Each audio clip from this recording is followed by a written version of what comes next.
Andrei Mincov, the founder of Trademark Factory, the only firm in the world where licensed lawyers and trademark agents will help you trademark your brands with a free comprehensive trademark search for a single all-inclusive flat fee with a 100% money-back guarantee. I'm famous for explaining intellectual property so that a 9-year-old would understand.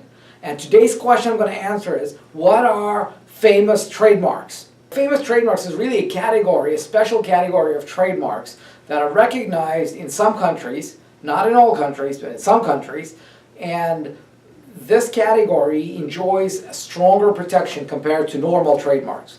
So first of all, the list of these trademarks is very, very short. You have to be really big and really well known to be recognized as a famous trademark. So think Apple, Microsoft, all those huge names that we're thinking about, that's them. Just because you think you're known doesn't make you famous. So you would need to have actual surveys that would prove that a huge number of people across the country from different industries, from different walks of life, know you, understand who you are, and they know your brand. So what does it give you to be recognized as a famous trademark? Usually, a normal trademark only covers you for the products and services that are listed in your trademark application.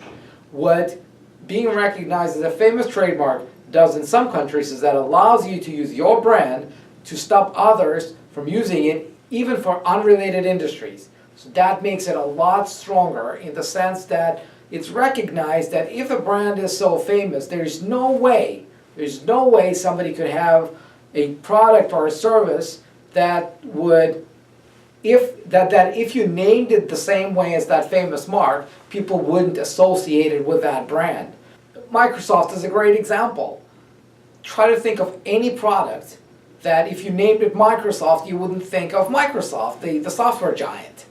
Right? So if you're selling chairs, right, and you'd call them Microsoft, that'd still be an issue for them because you would somehow associate or assume that the software giant granted permission to this furniture company to make chairs and call them Microsoft.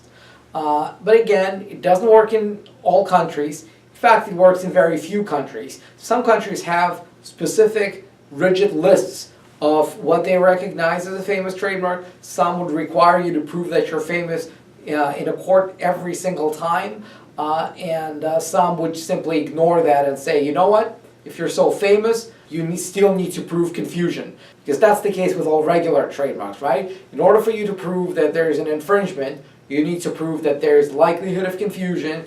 And the question is there a likelihood of confusion when we're talking about two completely different products and services?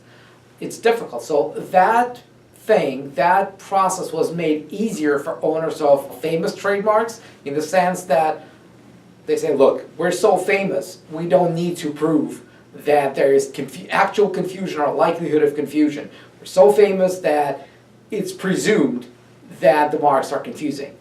So if you have a trademark infringement dispute, you need to prove that there's likelihood of confusion between your brand and how somebody else is using that brand. Basically that customers would be able to confuse somebody else's product for yours or yours for theirs.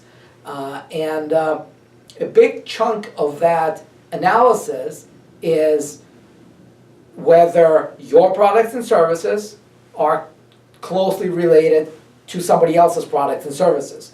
And if the answer is, yeah, the brands are similar, but the products and services are completely different, usually there is no confusion. There is usually no likelihood of confusion. So with famous brands, they don't need to do this. It's automatically assumed that there is confusion if the brands themselves are too similar. So if you're selling chairs and you call them Microsoft in a country where famous brands are recognized, usually that'd be enough for the software giant to go after you and say, you can't use the brand word famous trademark, even if we never trademarked the word Microsoft for furniture. This is just one of many short videos where I'm providing specific, no BS answers to your questions about trademarks. So subscribe now and get notified whenever the next video goes live. I have a ton of content, great videos, great information, will help you understand trademarking better, Subscribe right now. And if you have a brand that you want to protect, order your free comprehensive trademark search with registrability opinion by filling out the form at freetmsearch.com, freetmsearch.com, and we'll take it from there. I'll see you in the next video.